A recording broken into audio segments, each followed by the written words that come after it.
আসসালামু আলাইকুম এভরিওয়ান। আজকে আমরা জানবো ব্যবসা বা পেশা হতে আয়ের ক্ষেত্রে উচ্চ কর কর্তন, সংগ্রহ বা পরিশোধে ব্যর্থ হলে কি কর আরোপ আছে। তো এখানে আমরা ধরে নিয়েছি যে টিডিএস পেয়েবল 10,000।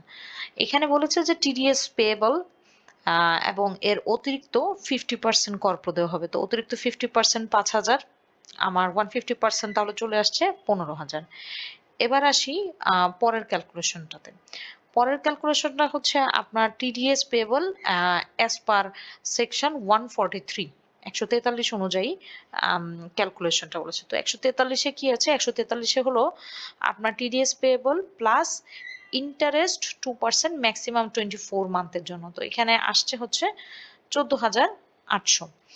তারপরে বলেছে যে এই অ্যামাউন্টটা যদি, এই পরের যে অ্যামাউন্ট, এই অ্যামাউন্টটা যদি এটার চেয়ে কম হয়, কম হয়ে থাকলে যেই পরিমাণ কম হবে সেই পরিমাণ কম কর, মানে এই কম অংশটা প্লাস এইটার 50%, দ্যাট ইজ এইটার 50, এটা হচ্ছে কম অংশ এবং তার 50% হচ্ছে 100 চলে এসেছে, সেইগুলো মিলিয়ে হবে অতিরিক্ত কর। এখন এই অ্যামাউন্ট, এই অ্যামাউন্ট, এই অ্যামাউন্ট তিনটা মিলিয়ে হবে আমার অতিরিক্ত কর প্রদেয় কত? 15,100।